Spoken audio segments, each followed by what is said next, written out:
Boko Haram suicide bomber hit military convoy, 5 soldiers killed in Borno. Court sacks Aburi, orders INEC to recognize Nenadi-led LPX school. Media Trust Group unveils AI-powered digital newsroom. On the foreign scene, Uganda military chief gives Bobi Wine 48 hours to surrender. Hello and welcome to the news update on Trust TV. I am Idris Baturi.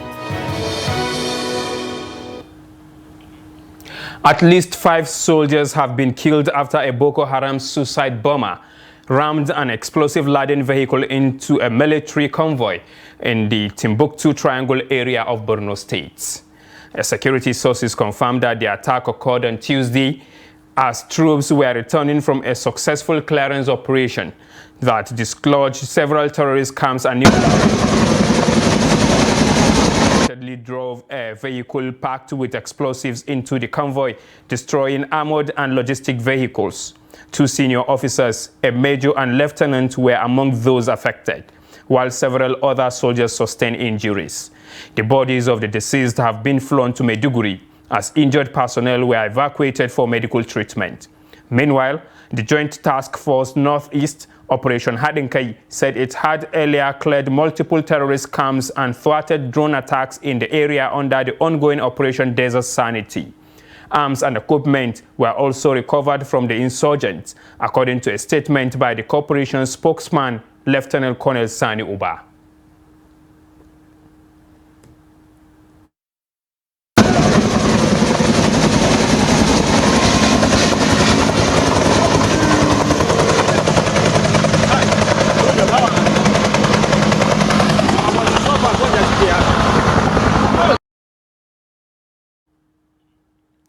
Terrorists have released the final 6 victims abducted from Ayotorokiri community in Bunu Land, Kogi State. The development was confirmed on Wednesday in a statement by the Ayotorokiri Bunu Development Association (AKBDA). According to the association, the release followed weeks of intense negotiations and the payment of ransom, bringing an end to what it described as a traumatic experience for the victims, their families, and the community. It will be recalled that on December 14, 2025, suspected bandits attacked a branch of the Evangelical Church Winning All Ekwa in Ayotorokiri, Kabobunu local government area. 1 person was killed during the attack, while several worshippers were abducted. AKBDA said the victims were released in batches. 7 regained freedom on January 1, 2026, 3 others on January 12, while 14 were released the following day. The release of the final 6 complete the process. The association expressed gratitude to God for the safe return of all abductees and thanked families, community members, and well-wishers for their support throughout the ordeal. The Nigerian Army has emphasized that sustained interagency cooperation is crucial in maintaining security in Delta State, especially amid growing threats in land and riverine areas. Brigadier General Moro Folu Abdul Moshood Shonibare, commander of 63 Brigade Sector 1 Joint Task Force, Operation Delta Safe (OPDS), made the remarks during a courtesy visit by Delta State Police Commissioner CP Aina Adeshola to the brigade headquarters in Asaba. Shonibare described collaboration among security agencies as a critical pillar for protecting lives and property, pledging the Army's full support through intelligence sharing, joint operations, and continuous engagement with the police. CP Adeshola echoed the call for unified effort, stressing the need for coordinated patrols, timely intelligence, and proactive strategies to address security challenges in the state's riverine and coastal communities. A federal high court sitting in Abuja on Wednesday removed Julius Abure as the national chairman of the Labour Party (LP) and ordered the Independent National Electoral Commission (INEC) to recognize Senator Esther Ninadi Usman-led caretaker committee. Delivering judgment, Justice Peter Lifu relieved relied on the April 4, 2025 verdict of the Supreme Court to declare Senator Nenadi Usman as the valid leader of the party pending the conduct of a national convention. The court directed INEC to immediately recognize the Nenadi-led Usman-led caretaker committee as the only lawful authority to represent the Labour Party.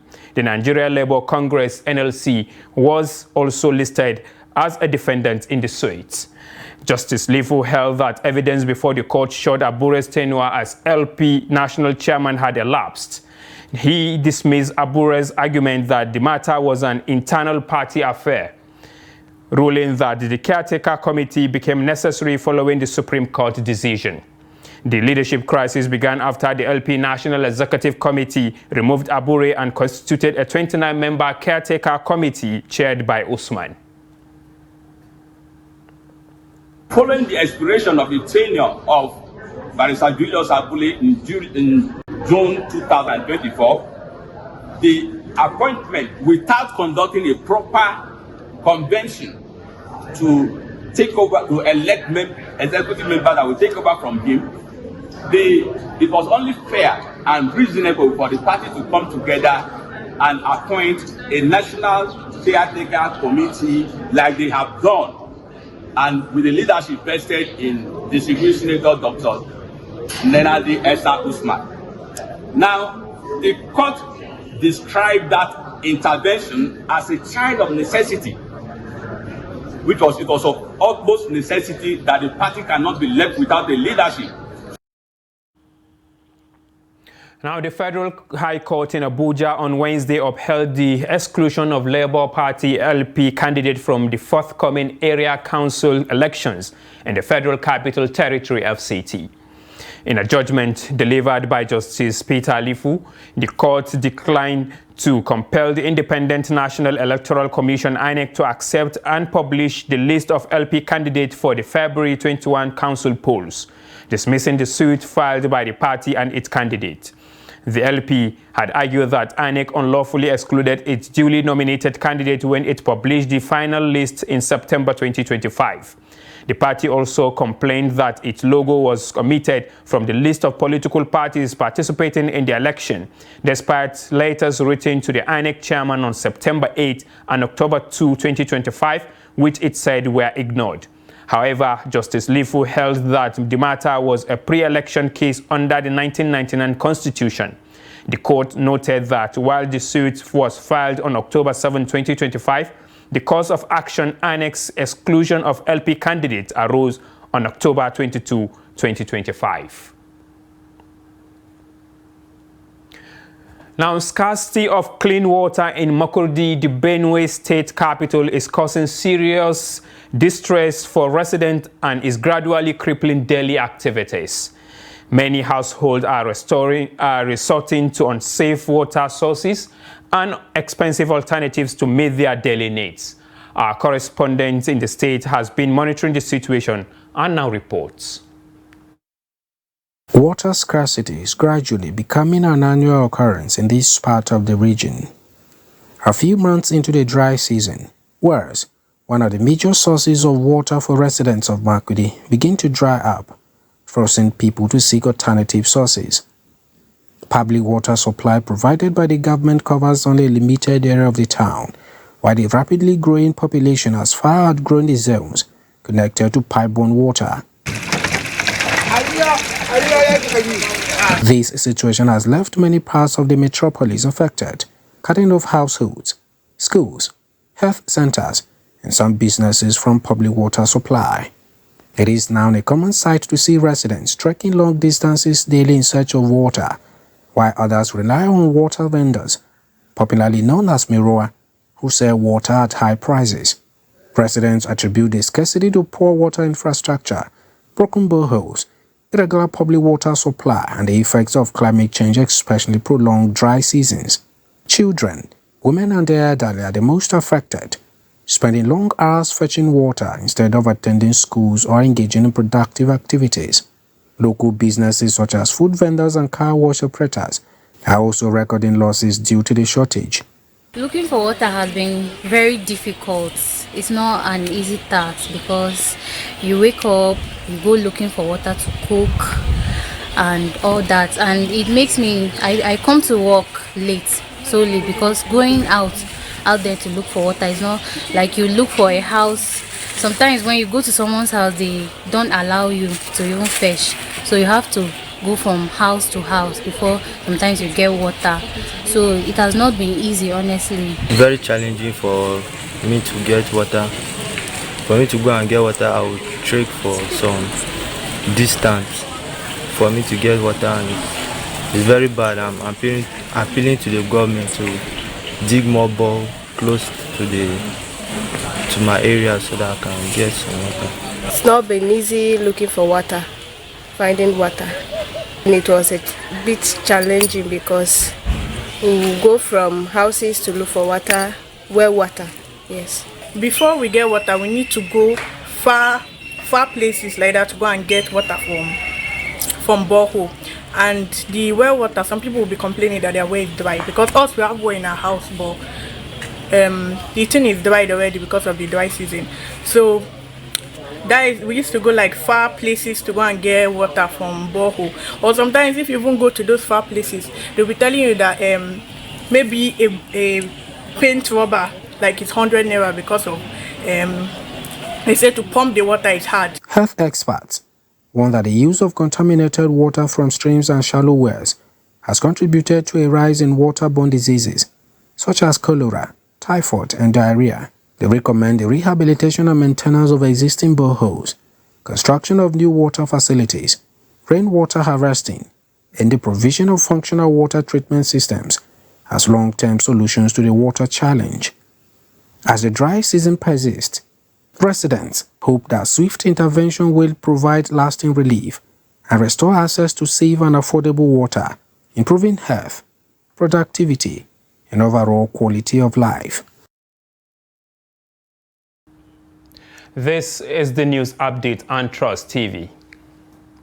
Let's take a look at EFCC hands over 14 recovered assets to Enugu government, no cash involved. More news when we return. Do stay with us. Mark your calendar this January for the 23rd Daily Trust Dialogue. Theme: Nigeria's Fourth Republic. What is working and what is not? Under the distinguished chairmanship of His Excellency Dr. Abubakar Bukola Saraki, CON, former President of the Nigerian Senate. Special guest of honor, His Royal Majesty Oba Rashidi Adeolu Ladoja, the Olubadan of Ibadan. Guest speakers, His Excellency Malam Nasser El-Rufai, former Governor of Kaduna State. Honorable Sunday Dari, former Minister of Youth and Sports and Special Advisor to the President on Public Communications. Honorable Nenna Elendu Ukeje, former member, House of Representatives, Youth and Gender Advocate. Date, 22nd January 2026. Time, 10 a.m. Venue, NAF Conference Center, Kado Expressway, Abuja. It is about power, politics, and the people. You can watch it online, on air, and across all Media Trust platforms. Don't miss out. Attendance is free.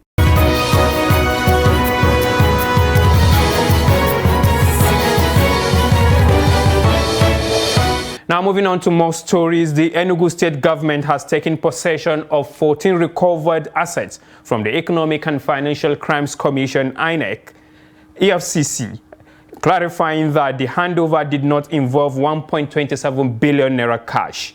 The assets, which include real estate, radio and television transmission equipment, and a medical facility, were previously forfeited to the federal government following EFCC investigation that began in 2007.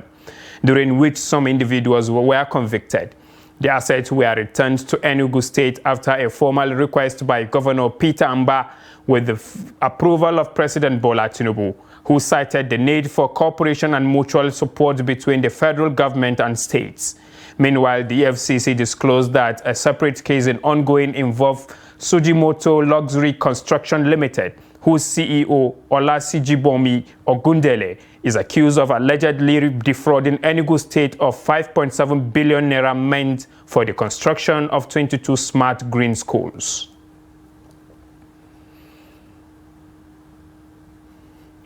Now, as local government again increase financial and administrative control, questions are emerging around accountability, oversight, and resistance from powerful political interests. Speaking to residents in Lagos, many called on the media to step in and expose corrupt practices at the grassroots level to ensure that governance positively impacts rural dwellers. Victoria Tokolo's report is presented in our studios. Across the country, several corruption schemes within local government administrations are allegedly being enabled and in some cases orchestrated by state governments. These practices have continued to undermine service delivery, weaken public trust, and stall development at the community level. Members of civil society groups note that local government officials have long remained vulnerable to systemic abuse. To effectively curb corruption at this tier of government, civil society actors are calling on media practitioners to take proactive measures in exposing officials involved in unethical practices. They stress the need for decisive reforms and the creation of a governance culture within local councils that is intolerant of corruption, fraud, and financial mismanagement. It happens at times to some governors, not all the governors. If you have skeleton in your cupboard, there is no way you will want them to know. You want anybody to know about it. So you have to prevent anti-corruption people from investigating you. And if you can't do that, then you expose yourself. If you don't want to expose yourself, the best way is to cover it.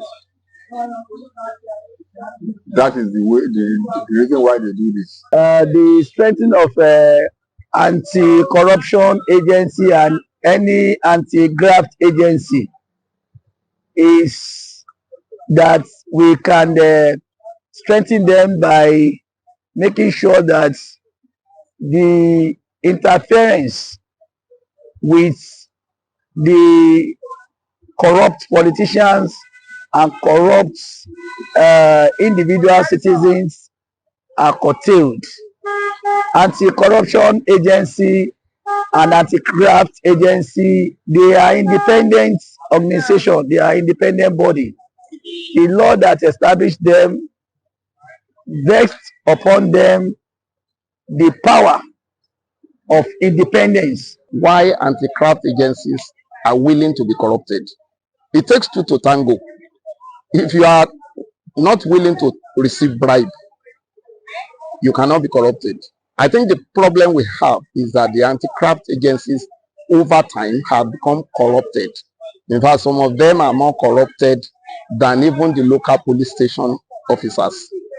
If you offer me money and I insist on doing my duty professionally, you cannot corrupt me.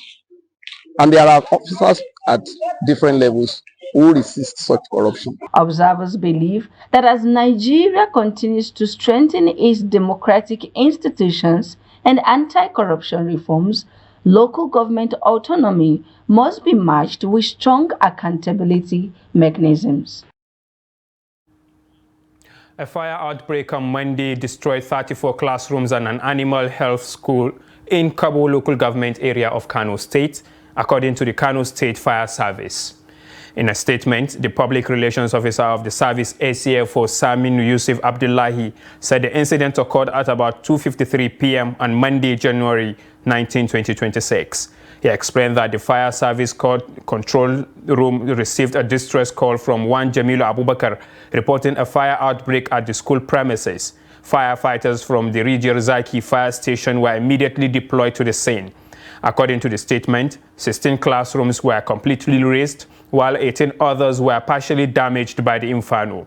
The fire was eventually brought under control, preventing it from spreading to additional classrooms and administrative offices within the facility.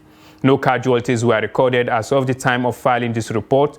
The cause of the fire has not yet been determined, while investigations are ongoing. Now in business, the Central Bank of Nigeria, CBN, has directed banks and other financial institutions to respond to electronic fraud incidents within 30 minutes to reduce rising losses in the digital payment system. CBN Deputy Governor of Financial System Stability, Philip Ekezo, disclosed these at the 2026 Nigeria Electronic Fraud Forum NEFF technical kickoff session, noting that faster response times would improve recovery and protect public confidence. Ikezo said while legacy fraud such as ATM card cloning has been capped, newer threats including online fraud, SIM swap abuse and social engineering have emerged. He added that the adoption of ISO 20022 will enhance transaction traceability, data analytics, and early fraud detection, helping the industry counter sophisticated fraud schemes. The CBN reaffirmed its commitment to working with stakeholders to ensure faster intervention and measurable reductions in electronic fraud losses by 2026. Now away from Nigeria, Uganda's military chief Muhoozi Kainerugaba has given opposition leader Bobi Wine 48 hours to surrender to police following last week's disputed presidential election. Wine, who came second, alleged widespread fraud in the vote that gave President Yoweri Museveni a seventh term. He has been in hiding after fleeing a military raid on his home hours before Museveni was declared the winner. In post on X, Kainerugaba, Museveni's son and presumed successor, warned Wine he would be treated as an outlaw if he fails to surrender. Meanwhile, 118 members of Wine's National Unity Platform NUP were charged with election-related offenses, including unlawful assembly and conspiracy. Wine says the NUP will not challenge the result in court, citing lack of confidence in the judiciary, but he is exploring non-violent legal options. And in sports, the Confederation of African Football CAF has named 3 Super Eagles stars, Victor Osimhen, Ademola Lookman and Calvin Bassey, in its best 11 for the 2025 Africa Cup of Nations. The announcement came after the tournament concluded on January 18, 2026, with Senegal defeating Morocco 1-0 in the final via Paige Gouye's extra-time goal. Nigeria secured third place, beating Egypt 4-2 on penalties. CAF's best 11 in a 4-3-3 formation features players only from Senegal, Morocco and Nigeria. Osimhen, who played 6 matches and scored 4 goals, is joined by Bassey and Lookman, while Alex Iwobi was notably absent. Morocco contributed 4 players, including goalkeeper of the tournament, Yacine Bono, and top scorer, Brahim Diaz.